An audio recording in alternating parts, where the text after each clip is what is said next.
আজকে 21শে জুলাই মাননীয় মুখ্যমন্ত্রী শহীদ দিবসে ধর্মতলা থেকে একটা কথা বলেছেন বেকার চাকরি প্রার্থীদের উদ্দেশ্যে। 10 লক্ষ চাকরি রেডি আছে, শুধুমাত্র চাকরিগুলো দিতে পারছেন না। কেন না সিপিএম, কংগ্রেস, বিজেপির জন্য এরা কোর্টে গিয়ে একটা কেস ঠুকে দিচ্ছে আর নিয়োগগুলো বন্ধ হয়ে যাচ্ছে। আমি একটা কথা বলতে পারি, মাননীয়া, আপনি মানুষকে আমার বোকা বানাবেন না।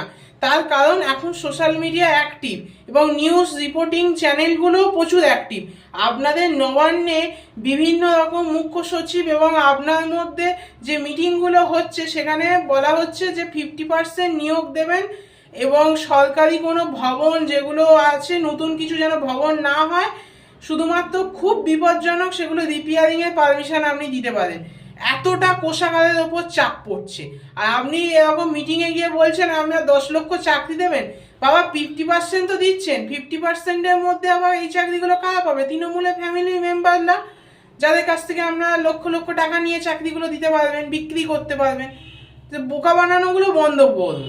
আপনার চাকরি আপনি দেখছেন, আপনি বিক্রি করছেন, আপনি বিজনেস চালাচ্ছেন, আবার লোককে এইসব বোকা বোকা কথা বলছেন কেন?